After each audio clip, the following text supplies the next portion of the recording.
Welcome to the Del Walmsley Radio Show.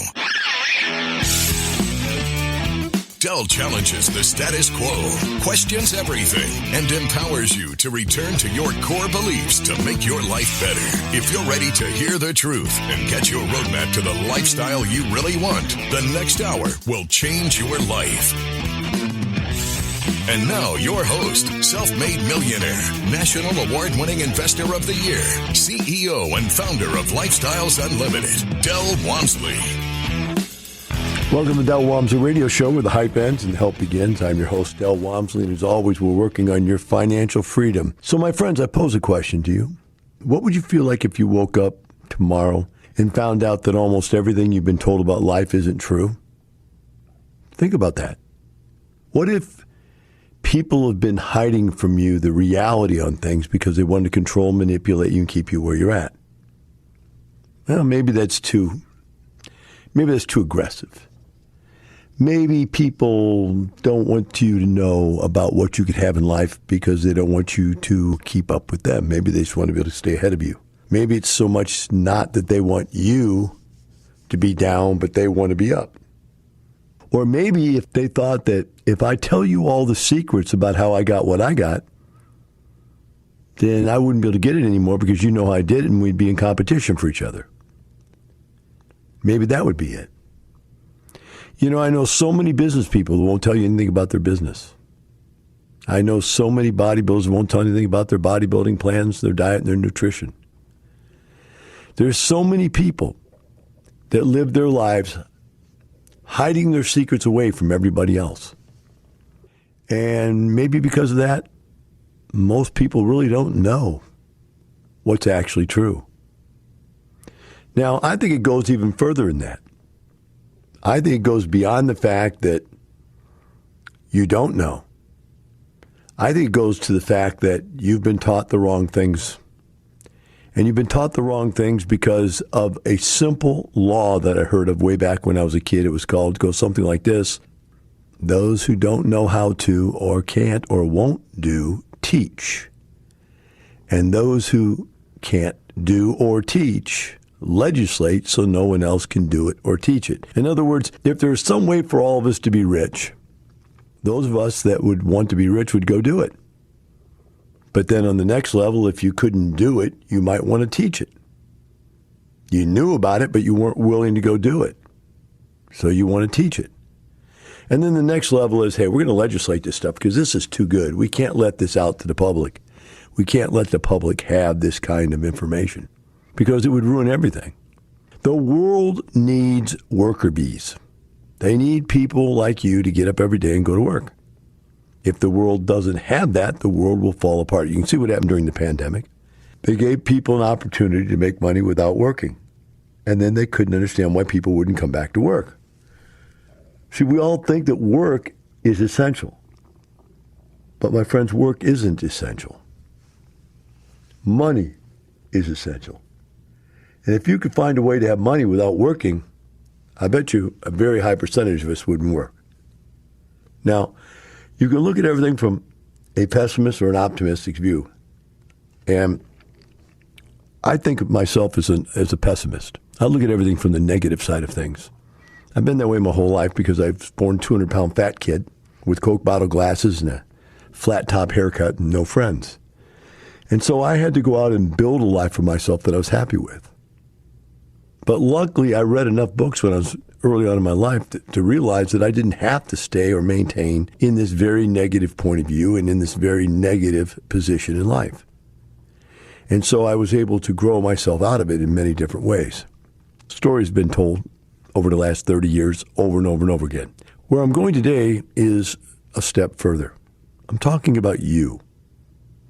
What were you told in your life that you couldn't do? And I read somewhere from some psychology book says, what would you do if you knew you couldn't fail? Think about that. What would you do if you knew you couldn't fail? Boy, that's a strange thing. You sit down and think about that one for a minute, right? But then I want you to realize that over the years at Lifestyles, I've taught people how to become financially free. I've taught them how to be retired. I've taught them how to be retired plus rich. I've taught them how to be retired plus rich plus massively wealthy. Each person decides on a scale of 1 to 10 on a continuum where they want to remain on that continuum. And I just know some people go, if we just pick up a little bit of additional side income on the side, that'd be good. We've got a regular earned income. If we have a little additional side income, that's a good addition. We can live a little higher on the hog than we could have before. Some of them are thinking, well, if I just get a little bit of real estate investments, then maybe by the time I retire, it'd be just like my other retirements. I'll add it to my 401k and my IRA and some little real estate deals on the side, and I'll have a little bit better retirement. But some people go a little further than that. Some people go, you know what? I want to literally retire. But that retirement is going to take, and that concept of retirement is going to take a complete mind shift from everything you've been taught in life. Go to school, get good grades, get out of school, get a good job, work hard at the job, get promoted, move up in the company, make more money, save, put your money in your 401k, put money in an IRA, and when you're old and you don't have enough money there, then you need to do catch-up investments, catch up more money in your 401k and more money in your IRA because you don't have enough to retire. So they allow you at the end of your years of working for 40, 50 years, they allow you to put extra into your IRA and extra into your 401k, and they call it catch-up. I don't remember the exact technical term for it, but it's there. Every financial planner's thing you read about how do you get ready to retire talks about doing catch-up the last couple of years, which means save more during those last years and catch back up to where you should have been if you would have saved enough during your whole life. And that is the traditional concept, but we got to add to that traditional concept the next couple of steps because there's more steps to it. And those steps are do not retire until certain pivotal points in your life change. Number one, you can't retire until you're 62 for some reasons having to do with taxation. 59 and a half, and you don't get penalized an extra 10% penalty on taking out your 401k or your IRA. You still get taxed regular taxes, but you don't get taxed the 10% penalty. Then there's age 65, at which case you're now eligible for Medicare. So now you get government health insurance, which makes life a whole lot easier. You don't get to take full Social Security until age 66. So if you retire earlier than age 66, you won't get to take your full Social Security. You can have bonus Social Security if you work all the way till you're 70. Now, how do I know any of all of this stuff? By reading every financial planner's plan that there ever was written. This is the plan for you. And then I step back and go, but wait. I retired at 34 years of age. 2.5 years after I decided I was going to quit my job and live off my passive income, I retired.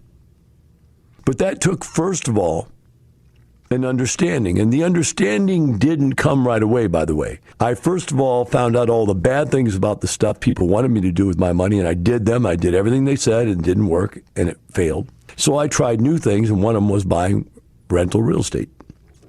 And the rental real estate worked, and it worked very well. It was very simple.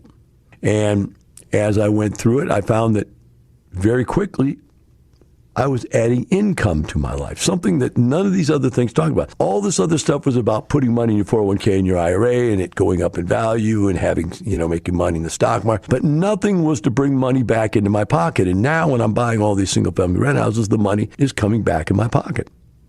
I'm going, wow, this is amazing. And then I started putting 2 and 2 together, and it didn't come up 4. It came up retirement. It came up to the point where I realized that if I keep producing more passive income, I'm going to very quickly catch up to my earned income as far as amount per month. And when I catch up to my earned income, in essence, I've covered all of my costs of living because that's what I'm living on now. I could live on that again and not think, okay, now I'm making double what I made. I should live twice as high. No, if I just stay the same and replace my income, I'm retired. Hence, concept. Retirement is not a pile of money. It's an amount of income. Now, from the files of Del Walmsley. I don't know how valuable you see a vacation, but to me, vacations are probably one of the most important parts of recovery from life. And I know people that go on vacations all the time. And you say, well, how do you do that? I say, well, number one, you have to be retired, not have a job to go to. And number two, you got to have a lot of money. And so therein lies the old adage, well, money can't make you happy. No, money can't make you happy. It can't buy you happiness, but it can buy you relaxation, fun, location, excitement, food. It can buy you all the things that if you have a normal, balanced life that will make you happy. We'll be right back with the Del Walmsley Radio Show.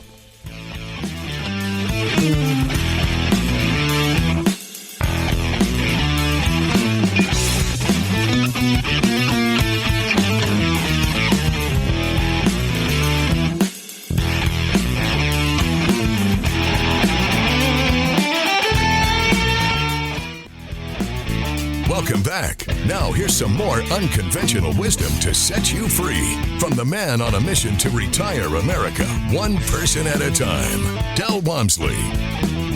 Welcome back to Del Walmsley Radio Show. Today we're discussing retirement, why most people don't do it. Is it because they don't want you to know how to do it? Is it because you don't want to do it? That's one of the two reasons. It has to be one of the two, either because you don't know how or you won't do it even if you do know how. And so I found out through trial and error is really how I found everything out. I did a lot of reading and so forth, but the reading kept me interested, kept me on the right track. But you still have to go out there and stick your toe in the water and take some action. So I started buying these rent houses, and I found very quickly I could replace my earned income. Now, this leads us to a couple of questions. And by the way, where we're going with this today is there's an article I'm going to cover here. It's out of the AARP group of articles. It's 10 things no one will tell you about retirement. And what's weird is AARP is supposed to be about retirement, but what they're telling you in this article is 10 reasons why you shouldn't retire because it's absolutely disastrous for you and your life will be terrible if you retire. Strange thing to come from an AARP. I guess that's why most people now don't belong to AARP. I would never join the company. I think that they've gone cuckoo for Cocoa Puffs and started following the wrong people with the wrong ideas. And so, whatever. You can go after them if you like. I just think they're wrong about everything they talk about now. And this article is one of them, 10 things that no one will tell you about retirement. It's about 10 reasons why you shouldn't retire. Yet they're supposed to be a retirement group. Figure that one out, right? They don't want you to retire either. They want you to keep working so you can keep paying dues. So the bottom line is, as we go on here, is that as I figured this out, it was very easy for me. Why? It's easy for me at the beginning because I made more than I lived on. I lived on a very small amount of money being a single male. That's a good starter. But I didn't make that much money anyway. I only made about $70,000 a year. So after you take out income taxes, Social Security, Medicare taxes, and insurance, 401k, whatever it was they took out, I only took home about $3,500 a month. So I only had to replace about $3,500 a month. And that was very easy to replace. It doesn't take a lot of houses to replace $3,500 a month. Let's say it's $500 a house. 500 times 10 would be 5,000. So I guess 500 times 7 is 3,500. It's about 7 houses. Not that big a deal, right? So then you're done. Psychologically, you have to get over that, though. What do you mean I'm done? Well, you're 30 years old. You've got as much money coming in from passive income as you do from earned income.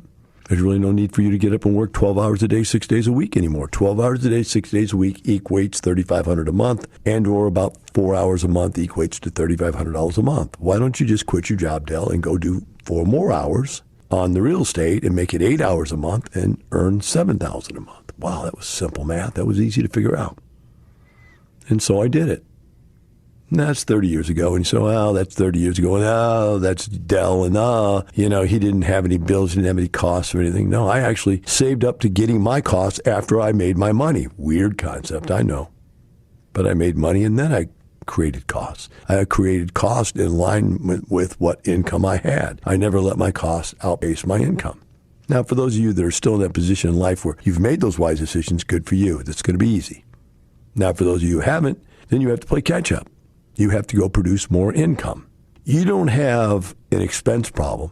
You have an income problem. Just like when I asked people, how many people in this room paid $400,000 in income taxes last year? Nobody raised their hand and said, you don't have an income tax problem. You have an income problem. You need to make more money, so you have to owe more taxes. You just don't see it the right way. You're going after the expense side of the equation and not after the income side of the equation. The other part of the equation that people are getting wrong is it's not an asset-based question. It's an income-based question. Say, how much do you have saved up? It doesn't matter how much you have saved up. If I had just $100,000 and it produced $100,000 a year for me, I wouldn't need more than $100,000. It's the income side of the equation you're missing. It's not the asset side. You can have $1 million, right? And it won't replace your earned income. You got it in savings accounts earning less than 0.5%. Bonds earning less than 0.5%. That's not going to replace your earned income. Not even with $1 million. So you work and work and work and work and work and save and save and save and save and save to get to $1 million and still can't retire. Whereas I can retire you in anywhere from 2 to 5 years is the average of what we do it in.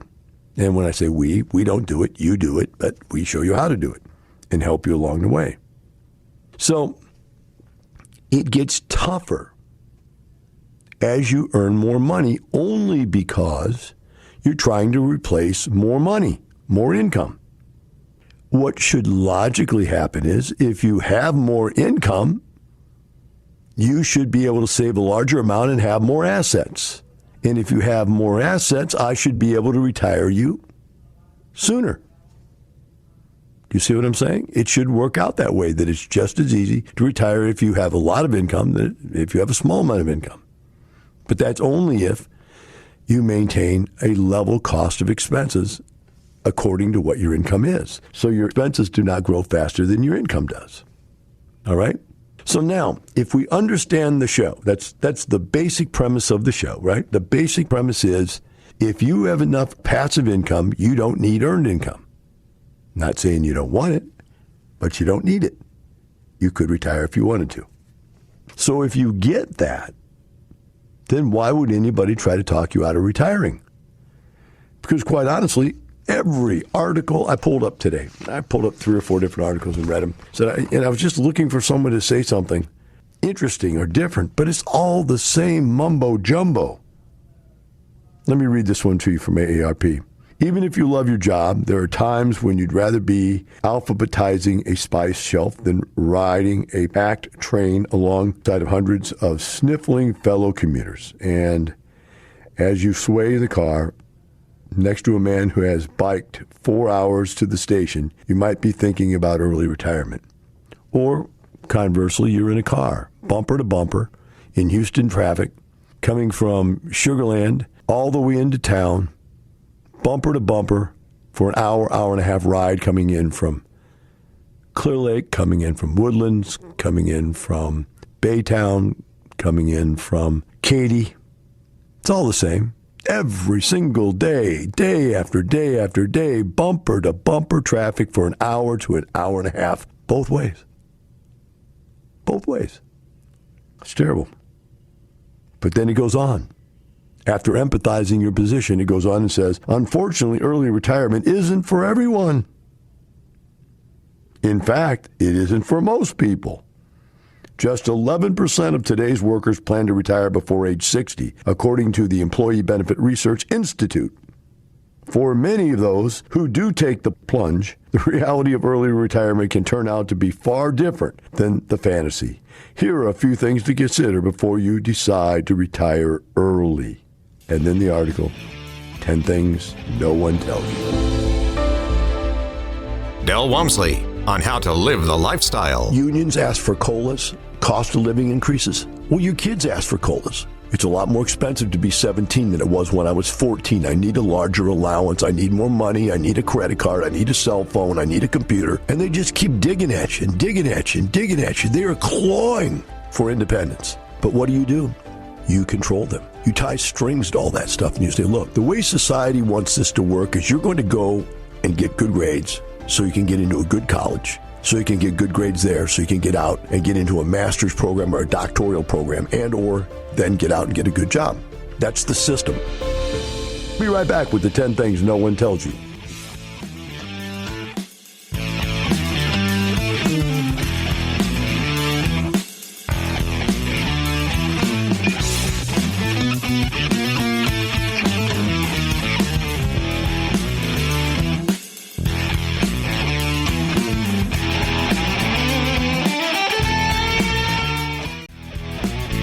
Welcome back. Now here's some more unconventional wisdom to set you free from the man on a mission to retire America, one person at a time, Del Walmsley. Welcome back to Del Walmsley Radio Show. So we've discussed in the first two segments of the show that you can retire. You can do it between 2 to 5 years. You just have to come across with the assumption that the concept that retirement is not a pile of money. Retirement is an amount, a stream of income, and that all you have to do is replace your earned income, that's working income, with passive income. And, that's what we teach how to do. That's fine. It's simple enough to do. You just got to go and do it, right? But they don't want you to do it. And so they're going to scare the death out of you so that you won't do it. And they've got 10 reasons here why you should be scared to death not to do it. And I'm going to take these reasons on and just tell you what I thought about them when I went through it and how I got to overcame them. The first one is healthcare is expensive. Medicare, the federal program that provides healthcare for more than 61 million older Americans, doesn't start until age 65. Until then, you'll need an alternative, and that won't come cheap. Private health care before Medicare kicks in costs an arm and a leg, says Brian Schmeil, director of wealth management at Meyer Group in Chicago. Currently, law says your insurance costs can't be more than 8.3% of your household income. For a person with a household income of $50,000, that's for $346 a month. So there you go, folks. We have Obamacare. We have a law that says your insurance can't cost you more than 8.3% of your income. So at $50,000 a year, it's only $346 a month. At $100,000 a year, that's $700 a month. All I did was buy one more rent house, covered at $346. If it were $700, if I'd married, I'd bought two more rent houses.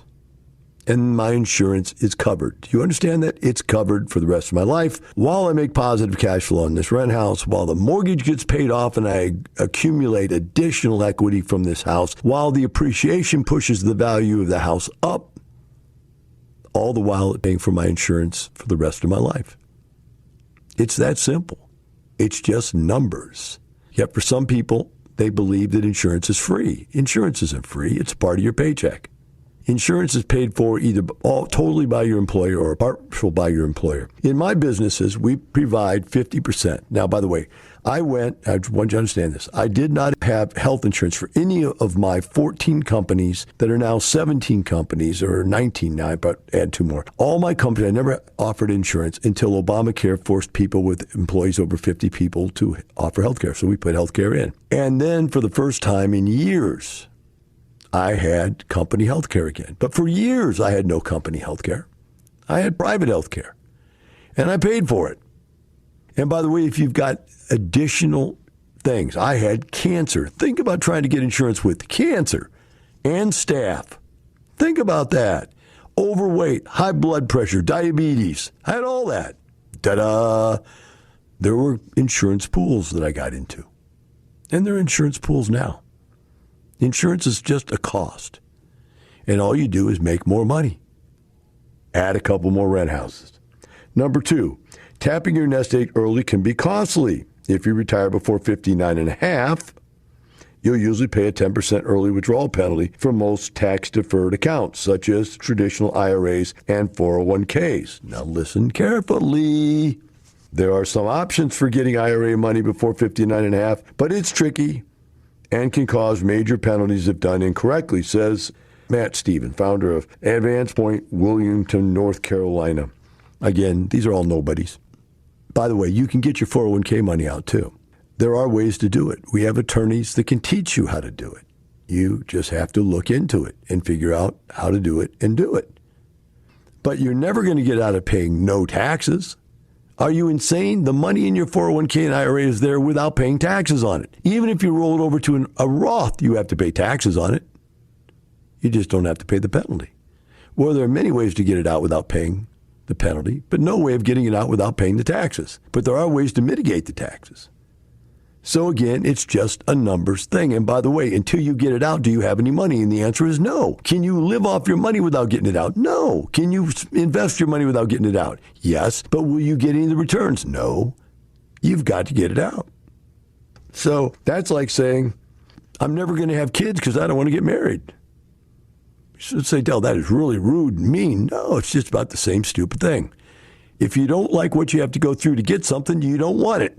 Well, the same thing is here. I don't want to retire because I don't like what I have to go through, which is to get your money out of the stupid investments you already put them into and pay the taxes that you didn't pay in the first place. Number 3, you sacrifice the power of compounding interest. That's a complete lie. I'm not even going to read what they say because it makes no sense. What they're basically saying is your goal is to put your money aside and leave it aside for a long, long, long periods of time so compound interest occurs. Well, do you realize if you got your money and you have it in your hand, you have it invested, it's compounding anyway at the same time, except you're living off of some of it. The difference is you can't take money away from the stock market without lowering the amount of stock you have. You can take money out of a rental property without lowering the amount of rental property you have because it produces income aside from equity and equity growth. But the stocks don't do that. Bonds don't do that. If you take the money out, you're reducing the amount you own. And so it's a ridiculous concept to say, well, look, you lose all this opportunity to compound your wealth. I've been compounding my wealth since I was 34 years old. I get wealthier every single year. So again, the statement is purely a lie. Do you understand? In writing, guy that's got a college degree, financial planner, certified financial planner is lying to you in writing. How do they do it? They do it because they all say the same thing. They all lie the same lie. Number 4, you may have a long, long, long life ahead of you. Of course, you want to have a long, long life ahead of you. I only plan to live to 65. I'm 65. Now I got a plan for the next 15, 18, 20, 30 years. I thought I'd get lucky. I was just living such a crazy life, I thought I wouldn't make it. No males in my family except one made it. So I figured, hey, no big deal. But luckily, I planned to have enough money to live to 90 or 100. And so if I would have opted at 65, somebody's getting a whole lot of money. Somebody that knows me, I don't know who. But the bottom line is that, yes, you're going to live for a long time. You know what that means? Wealth is compounded. The longer you live, the more money you'll have. Wait a minute. They're saying the longer to live, I won't have any money. See, their goal is create a giant pile of money and spend it when you retire and hope you die before you run out of money.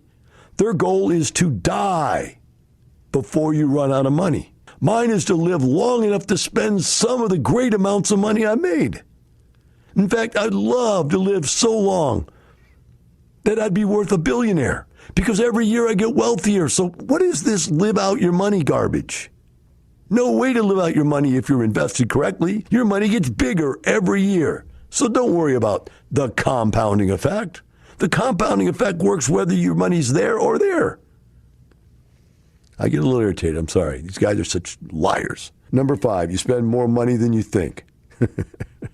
I got to read this. A typical rule of thumb is that you spend about 80% as much retirement as you do when you work. After all, you won't be shoveling money into your retirement account anymore. Guys, this is all nonsense.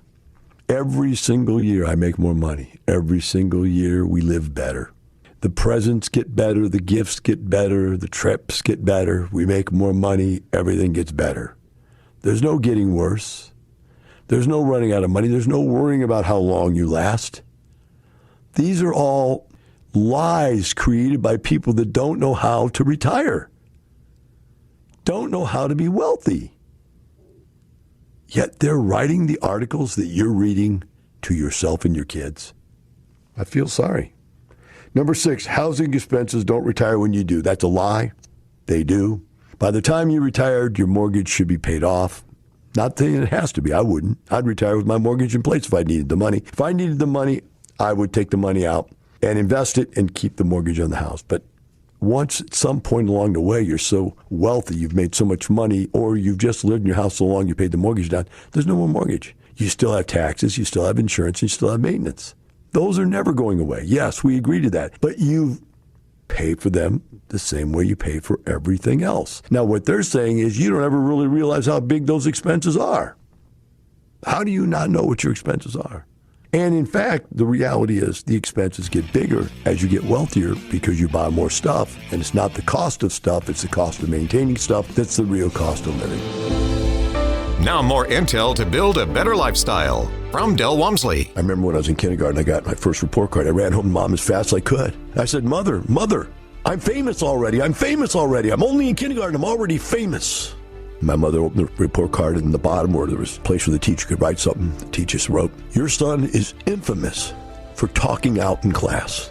And my mother had to explain to me what infamous meant compared to famous. Well, guess what? I'm infamous for talking out against the discipline that makes you believe that you need to be dependent the rest of your life. So when you go through and you get out of college, what do they want you to get a job? Now who are you dependent to? Now you're dependent to your boss. And so as you're dependent to your boss, you want more money. You want more independence. You want more freedom. Money spells freedom, guys. Or at least you think it does. We'll be right back with the Del Walmsley Radio Show.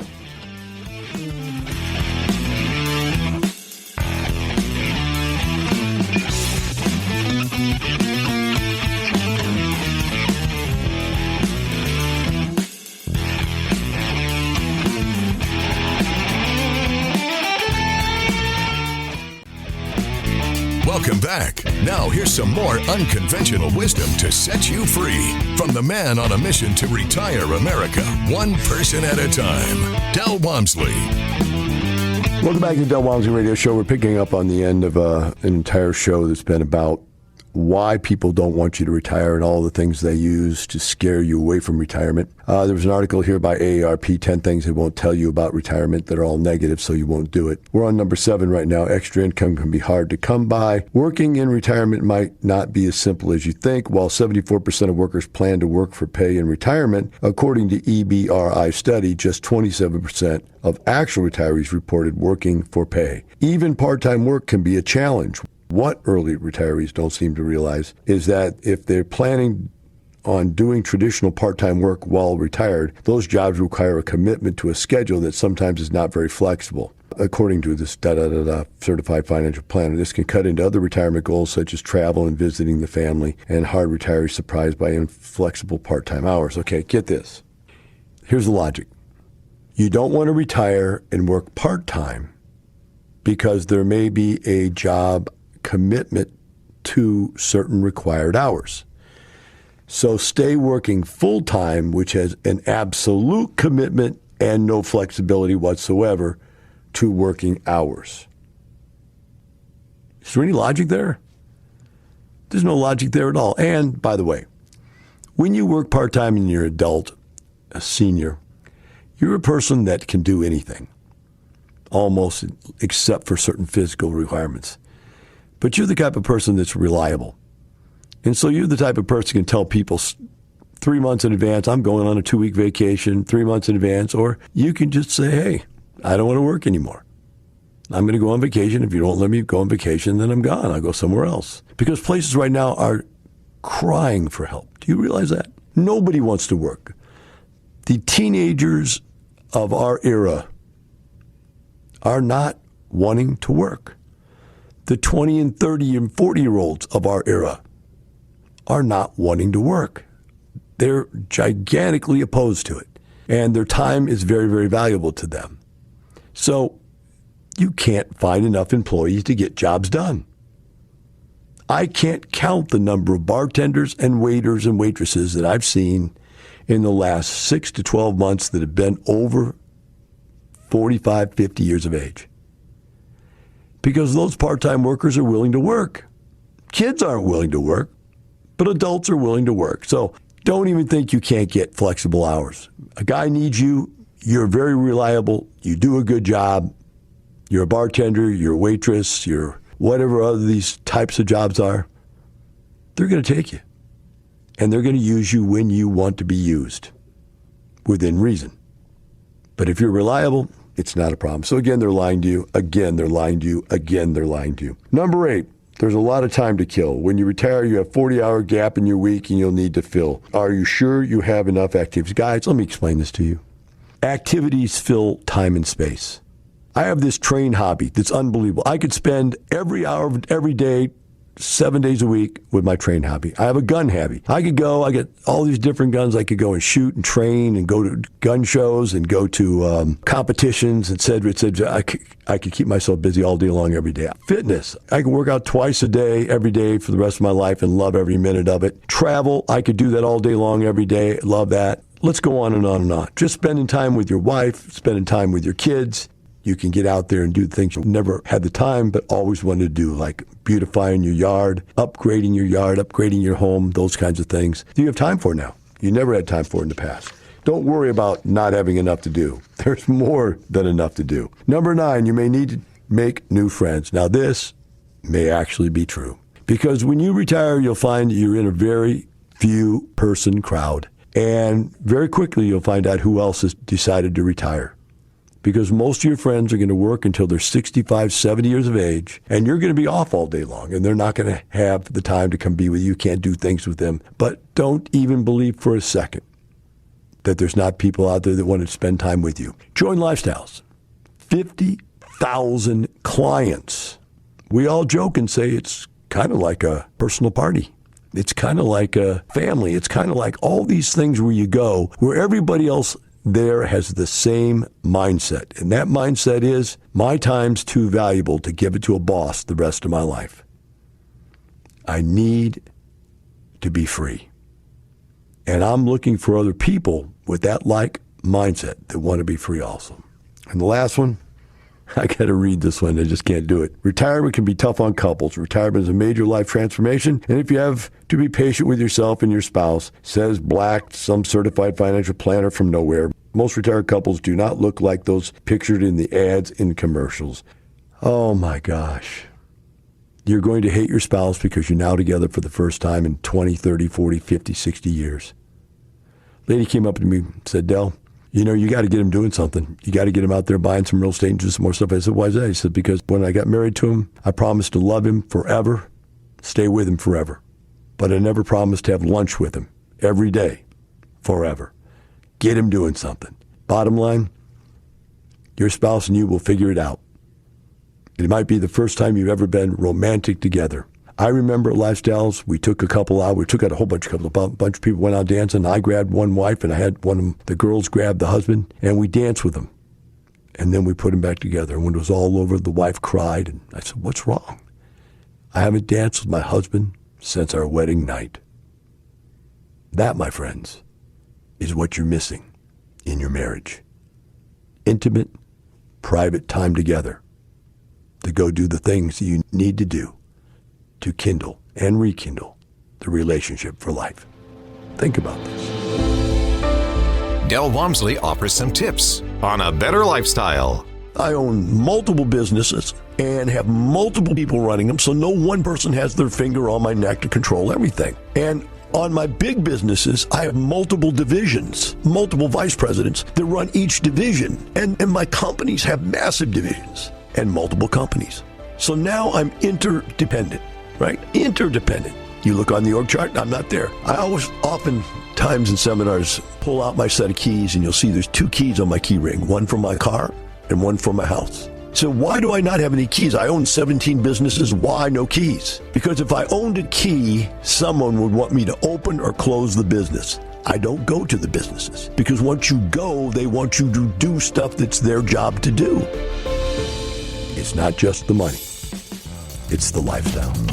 Have a wonderful day. We'll see you tomorrow.